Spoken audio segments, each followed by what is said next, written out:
No ar, radar de notícias. Prestação de serviços. Utilidade pública. Informação. Líder de audiência. Atendendo a comunidade. Radar de notícias. Apresentação Pedro Notaro e Carlos Arnone. Radar de notícias.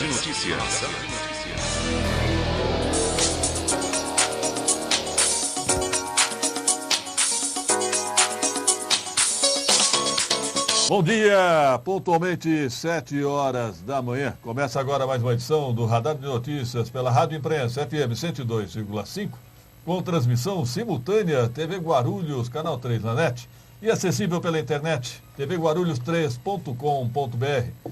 Manhã de terça-feira, 1º de setembro de 2015.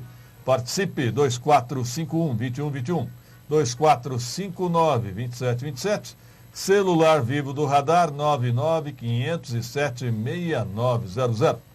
Mande sua reclamação, sua denúncia, sua sugestão. Mande a foto do problema aí do seu bairro. 99507-6900 é o WhatsApp do Radar.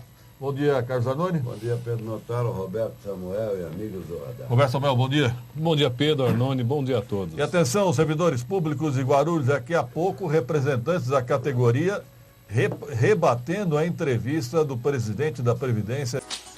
7 horas e 12 minutos, 7 e 12, Radar de Notícias ao vivo. Participe, 2451-2121, 2459-2727.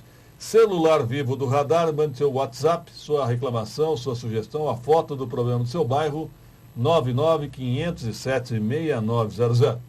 Eu estou recebendo aqui no estúdio 2 representantes dos servidores públicos municipais. O Elson Moura, bom dia. Bom dia, Pedro. Bom dia aos ouvintes. E o Mário Lemos, bom dia, Mário. Bom dia, Pedro. Bom dia aos ouvintes. Obrigado pela presença dos dois. Nós recebemos recentemente aqui Miguel Chueiro, presidente da Previdência Municipal. Ele falou sobre o regime jurídico único e vocês querem rebater alguns pontos. Pode começar, Elson, fique à vontade.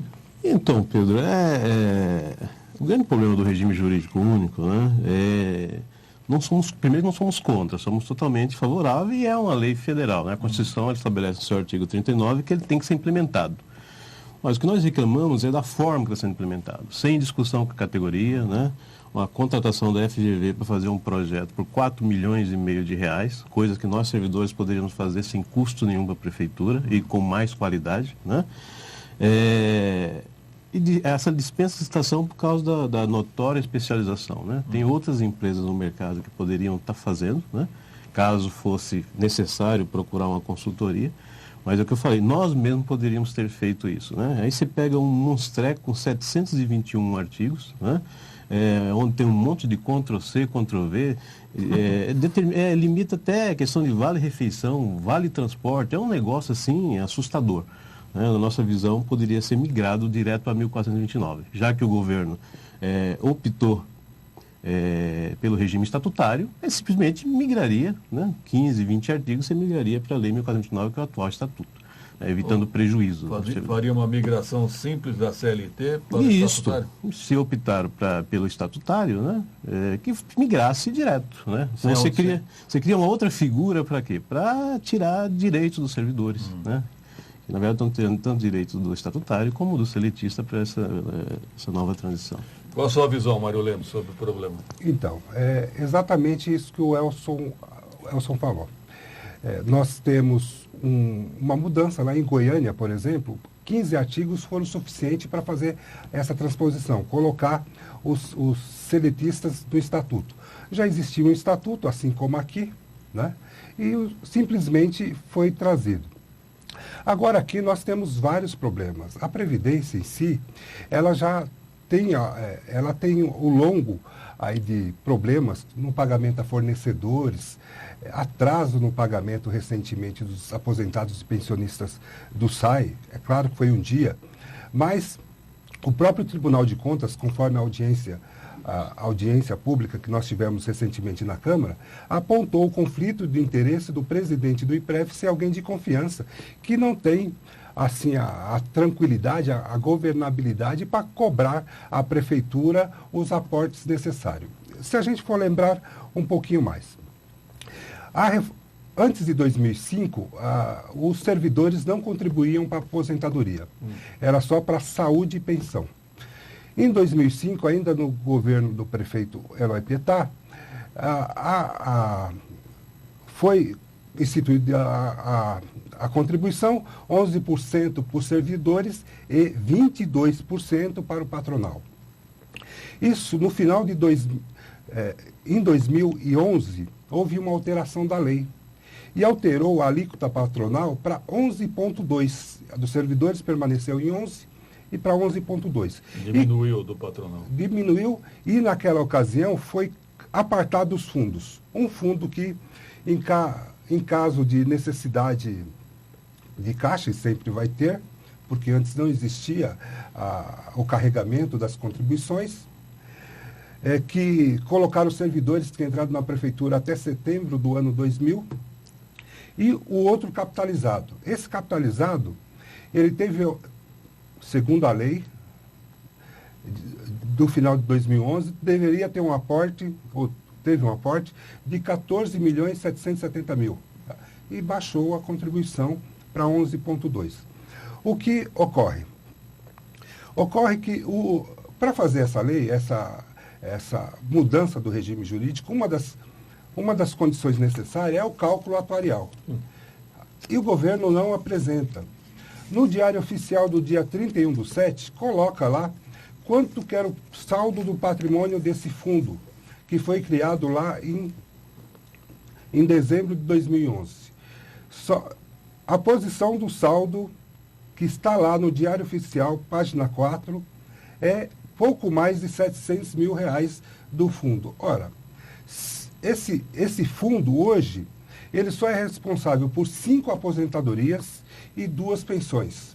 Sendo responsável, essa parte capitalizada, sendo responsável só por isso, então, cadê aqueles 14.770.000 se só tem, com todas as contribuições que tiveram dos ativos, como só tem esse fundo? Então, nós vemos um grande problema com relação à governabilidade do IPREF. Então, seria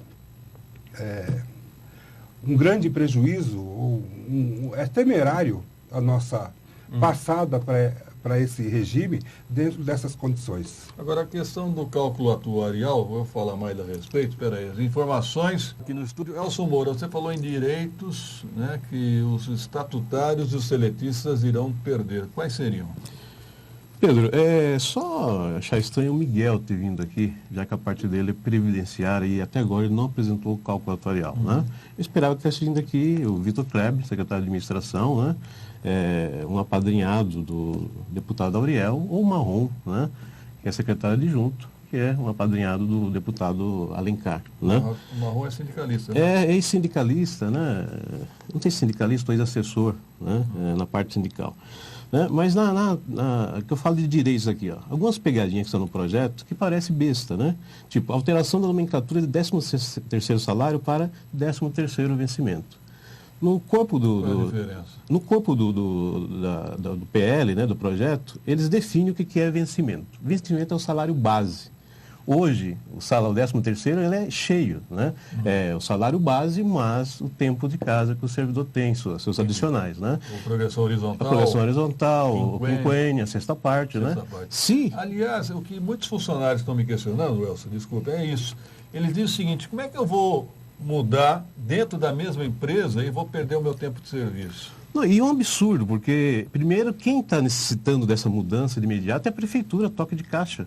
Não é interesse do servidor que mude sem vantagem. Você muda o seletista à força, ou seja, uma parte que interessa, porque quem tem menos de 5 anos para se aposentar, eles não querem fazer a migração, que é um absurdo, né? Ou seja, a parte que interessa, que é vantajosa economicamente, ele migra à força. É bem-vindo. É bem-vindo. O que não é, ele não permite que isso ocorra. Só que ao levar, se há essa disposição, então que pague, né, o quinquênio, a sexta parte. Quinquênio, para quem não entende, é um adicional que a cada 5 anos de efetivo exercício, a pessoa tem um acréscimo de 5% no salário. A sexta parte, após 25 anos de efetivo trabalho, ele tem um acréscimo de 16% no salário. Se passa isso aqui, do jeito que está, né, a gente vai ter uma perda no 13º salário, né? Parece uma pegadinha, né? Fora outras coisas aqui, alteração na condição de conversão de férias em pecúnia. O que é isso? A CLT estabelece que o funcionário, né, seja ele municipal ou seja da iniciativa privada, que ele pode converter 10 dias das suas férias em pecúnia, em dinheiro. Né? É um direito dele. É um direito dele, não cabe ao patrão estabelecer isso. Para o estatutário são 15 dias, né? Não que eles não permitam aqui, só que é o seguinte, fica a critério da administração, a critério de caixa, né? Então, estão brincando com o servidor, né? Elson, vou pedir uma parte aqui, nós estamos em contato com um ex-vereador, que é o doutor José Mário, que é funcionário público também, né? Bom dia, doutor José Mário. Bom dia, Pedro Notaro, bom dia aos ouvintes, bom dia especial aí ao Mário, ao Elson, que somos colegas de funcionalismo. Meus parabéns em nome de todo o funcionalismo público dessa mobilização. E tudo que vocês estão dizendo seria retórico repeti-lo, mas mostra a verdadeira lambança que o PT tem feito na cidade, não é só com o funcionalismo, é na cidade como um todo, e que eles não abandonam, né, o seu lema principal, que é fazer mal feito para refazer sempre. Evidentemente gastando uma fortuna, concordo plenamente tanto com o Mário como o Elcio, isso poderia ter sido feito com muito mais tranquilidade pelo próprio funcionalismo público, com um gasto muitas vezes inferior, como também concordo com você, Pedro, que a migração poderia ter sido feita de forma natural, simplesmente respeitando os direitos adquiridos de ambas as partes, tanto dos atuais estatutários como dos atuais CLTistas. Só relembrando para quem não sabe, Mário, Elson, no governo federal, em 1990, quando eles fizeram essa mudança, essa migração de todos os CLTistas federais para atender o artigo 39 da Constituição de 88, simplesmente foi feito a transferência dos CLTistas para os estatutários, mantendo-se todos os direitos trabalhistas conquistados pelas categorias. Então hoje a gente fica discutindo pelo em ovo, quando bastava ser respeitado todos os direitos da categoria. Inclusive a quebra de contrato, sim. Então não tem cabimento fazer com que um funcionário público que saia de um sistema CLTista para o estatutário fique aguardando no mínimo 3 anos, se levarmos em consideração que é na sua data de aniversário que ele teria acesso a movimentar o seu fundo de garantia. Alguns dos nossos colegas funcionários públicos só vão conseguir fazê-lo com 3 anos e 11 meses, dependendo da data do aniversário. Olha, parabéns a vocês que estão nos representando e vamos nos manter mobilizados, que na realidade a única preocupação que esse governo tem, a única que ele não tem, é com o funcionalismo público. Estão preocupados simplesmente que acabaram com a economia da cidade e uma forma legal de deixar de gastar dinheiro, seria uma maneira de deixar dinheiro em caixa, é fazer o que estão tentando fazer com o funcionalismo público. Meus parabéns ao Elcio, ao Mário, um grande abraço a todos os funcionários públicos, colegas que estejam nos ouvindo no momento. Obrigado, Pedro, um grande abraço e um grande dia para todos. Obrigado, doutor José Mário, ex-vereador. Elson, a questão, por exemplo, aquela famosa polêmica do 115. O que você tem a dizer sobre isso? Então, Pedro, o que a gente não gostaria, né, pela complexidade e a envergadura do assunto, né, o Miguel fazer essa discussão, para mim, rasteira, entendeu? Até porque era interessante entender essa questão do 115. Nós temos no ano, né, 7 meses de 31 dias. Né? A prefeitura não paga por esse 31º dia. Então, se ela não quer nos dar folga, então paga esse 31º dia, não há problema. Né? Se categorias não brigam por isso, é um problema delas. Mas nós entendemos que, no caso da folga abonada, temos 7 meses com 31 dias. Se não é pago, que pague. Agora, gerar polêmica em cima do 115, eu não estou preocupado com isso. Eu estou preocupado se daqui a 10, 15 anos minha aposentadoria vai ser paga, se dos colegas servidores vai ser paga. Sim. Ou se vão ter que meter a mão no bolso do contribuinte para cobrir rombo. Porque nós não confiamos no IPREF, no sistema como ele está hoje. O presidente, para nós, tem que ser eleito pelo servidor. E não adianta o Miguel falar aqui, mas isso não existe, vai romper com o fundamento da autarquia. Piracicaba lá é uma lista tríplice. O presidente. Em Campinas, o conselho executivo, formado por 4 diretores, o presidente, né, ou seja, o diretor-presidente, é indicado pelo prefeito. Os outros 3, que é o diretor financeiro, o diretor previdenciário, o diretor administrativo, é eleito pelo servidor. Né? Aquela casa é a nossa, então nós temos que administrar. Né? É o caso que o Mário colocou. 14 milhões de reais que foi aportado, onde está esse dinheiro? Ele foi né? E se não foi, o Miguel, na condição de comissionado, ele acionaria o prefeito junto ao Ministério Público? Então, não temos problema nenhum de um regime jurídico único, mas discutido com a categoria e com seriedade como tem sido feito. E trouxe aqui, Pedro, uma cartilhinha, que nessa época, em 94, eu era diretor jurídico do sindicato e o Almeida era presidente do sindicato. Eu me lembro. Né? E aqui no item 5 fala o seguinte: quem participa da elaboração desse projeto? A lei orgânica municipal assegura a participação dos trabalhadores na elaboração do projeto. A presença de representantes do funcionalismo escolhidos em assembleia é fundamental para garantir que sejam respeitados os interesses da categoria. Aí vai no item 15, né? Onde uma nova pérola, né? O trabalhador poderá optar pelo regime em que está atualmente? Temos que garantir esse direito, pois caso o trabalhador seja prejudicado, poderá fazer opção. Entendeu? Então, olha, o Almeida deveria vir explicar, né, do Partido dos Trabalhadores, e o que estão apresentando, na verdade, está detonando os trabalhadores, né? Uma boa ideia é convidar o prefeito Almeida para falar a respeito. Aliás, deixa eu falar novamente com o Mário Lemos. Você acha que o sindicato está se comportando à altura nesse projeto? Sim, a partir do momento que o sindicato fez a plenária ele respeitou a decisão da categoria, que foi eleger a direção do sindicato mais os representantes das associações. O sindicato tem estado à frente, tem se comportado muito bem, organizando e mobilizando. Isso é bom. Bom, o que vocês pretendem fazer em termos de mobilização?